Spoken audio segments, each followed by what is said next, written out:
ভোটে ভরাডুবির পর ভেঙেছে দল, তালা পড়েছে তৃণমূলের তহবিলে, দলের প্রতীক নিয়ে চলছে দড়ি টানাটানি। এই অবস্থায় একে অপরের ওপর চাপ বাড়াতে জাতীয় নির্বাচন কমিশনের দ্বারস্থ হল তৃণমূলের দুই শিবির। নির্বাচন কমিশনের কাছে নথি জমা দিল কালীঘাট তৃণমূল এবং ঋতব্রত তৃণমূল। যারা যত বেশি পেয়েছে তারা তত বেশি গদ্দারি করেছে, যত বেশি মিনিস্ট্রি পেয়েছে তারা সবচেয়ে বেশি গদ্দারি করেছে। নির্বাচন কমিশন কাগজপত্র তথ্য দেখে হিয়ারিং করে আমাদেরই স্বীকৃতি পাবো বলে আমাদের বিশ্বাস আছে। গত বৃহস্পতিবার দিল্লিতে গিয়ে জ্ঞানেশ কুমারের নেতৃত্বাধীন জাতীয় নির্বাচন কমিশনের ফুল বেঞ্চের সঙ্গে দেখা করেন ঋতব্রত বন্দ্যোপাধ্যায়রা। প্রায় ৪৫ মিনিটের বৈঠকে ইসির ফুল বেঞ্চের কাছে নতুন জাতীয় কর্মসমিতির তালিকা জমা দেওয়া হয়। সূত্রের খবর, নির্বাচন কমিশনকে ঋতব্রত বন্দ্যোপাধ্যায়রা জানান সংখ্যাগরিষ্ঠের সমর্থন তাদের সঙ্গে রয়েছে, যে কোনো সময় সেই প্রমাণ দিতে পারবেন। ওই দিনই মমতা বন্দ্যোপাধ্যায় এবং ঋতব্রত বন্দ্যোপাধ্যায় দুপক্ষের কাছে চিঠি পাঠায় জাতীয় নির্বাচন কমিশন। সূত্রের খবর, দলের সাংগঠনিক নির্বাচন কখন হয়, কে কোন পদে রয়েছেন সহ একাধিক বিষয়ে জানতে চায় নির্বাচন কমিশন এবং ৬ জুলাই বিকেল ৫:৩০টার মধ্যে তাদের লিখিত জবাব দেওয়ার নির্দেশ দেওয়া হয়। সেই নির্দেশের ভিত্তিতে এদিন কালীঘাট তৃণমূলের পক্ষে জাতীয় নির্বাচন কমিশনে যান সাংসদ কল্যাণ বন্দ্যোপাধ্যায়। সঙ্গে ছিলেন মহুয়া মৈত্র ও সাগরিকা ঘোষ। জমা দেন দলের জন্মলগ্ন থেকে বর্তমান সময় পর্যন্ত যাবতীয় নথি। এআইটিসি তৈরি হওয়ার পর এআইটিসিতে চেয়ারপারসন হিসেবে নির্বাচিত হলেন মমতা বন্দ্যোপাধ্যায়। তারপর ন্যাশনাল ওয়ার্কিং কমিটি তৈরি হলো, সেখানেও চেয়ারপারসন মমতা বন্দ্যোপাধ্যায়। তাহলে ২০২২ থেকে ২০২৬ ওদের কেস কি লাইফ এক্সপায়ার করে গেছে ৩ বছরে?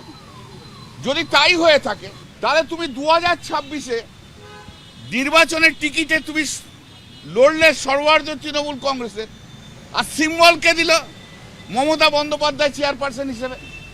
তাহলে তুমি ২০২৬-এ মেনে নিচ্ছ। যদি না মানো তাহলে তোমার নির্বাচনটাই তো ফ্রড হয়ে গেছে, তাহলে তুমি তো মেনে নাও। আর অন্যদিকে কালীঘাট তৃণমূলের ওপর চাপ বাড়িয়ে নথি জমা দেয় ঋতব্রত তৃণমূলও। আমরা যে তৃণমূলটা করতাম সেই তৃণমূল কংগ্রেস নির্বাচন কমিশনে তাদের স্বীকৃতি ইতিমধ্যেই তারা হারিয়েছে, যাকে বলা হয় ল্যাপস হয়েছে। ডেট পার হয়ে এক্সপায়ারি হওয়া মানে কি ল্যাপস হয়ে যাওয়া। তাদের সেই ডেট যখন এক্সপায়ারি হয়ে গেছে, আমরা দেখলাম এই দলটাকে বাঁচিয়ে রাখতে হবে। আমরা তখন নতুনভাবে যাবতীয় যা কাগজপত্র আমরা নির্বাচন কমিশনের কাছে জমা দিয়েছি। ২৬-এর বিধানসভা ভোটে বিপর্যয়ের পর দলের রাশ কার্যত হাতছাড়া হয়েছে মমতা বন্দ্যোপাধ্যায়ের। একে একে তার পাশ থেকে সরে গিয়েছেন একদা ছায়া সঙ্গীরা। মেরুদণ্ডহীন একদিন ঋতব্রত ব্যানার্জি উলুবেড়িয়া যেতে পারেনি, এখনো অরূপ রায় বাড়ি থেকে বেরোতে পারেনি, ববি হাকিম মেটিয়াপুরে করতে পারেনি। আর এটা তো সবচেয়ে বড় গদ্দার, সবচেয়ে বেশি পেয়েছে আর সবচেয়ে বেশি গদ্দারি করেছে। সমস্যা হচ্ছে একটা, এটা আমার মত, যারা যত বেশি পেয়েছে তারা তত বেশি গদ্দারি করেছে, যত বেশি মিনিস্ট্রি পেয়েছে তারা সবচেয়ে বেশি গদ্দারি করেছে। দিদির পাশে থাকতো কারা? চন্দ্রিমা ভট্টাচার্য পিছনটায় ঘুরতো, ববি, অরূপ, ইন্দ্রনীল সেন। এদের মধ্যে যদি আমি কথা বলতে যেতাম তখন ববি বা অরূপ করে ঠেলে ফেলে দিত, এমন ঠেলে ফেলে দিত আর পড়ে যেতাম। বুঝতে পেরেছো তো?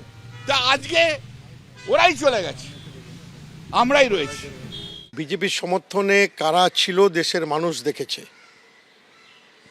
মানে যখন প্রয়োজন হয়েছে তারা সবসময় এনডিএকে প্রত্যক্ষ পরোক্ষভাবে সমর্থন দিয়েছে।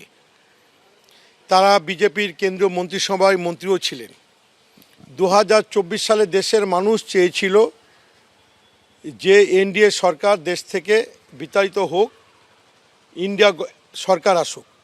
নির্বাচনের আগে ইন্ডিয়া জোটের সঙ্গে কে গাদ্দারি করে ইন্ডিয়া জোটকে ভেঙে দিয়ে বিজেপিকে সুবিধা করে দিয়েছে, তাদের মুখে এরকম বড় বড় কথা মানায় না। সব মিলিয়ে তুঙ্গে দুই শিবিরের সংঘাত।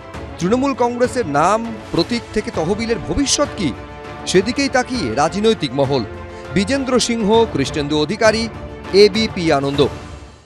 এবিপি আনন্দ, এগিয়ে থাকে, এগিয়ে রাখে।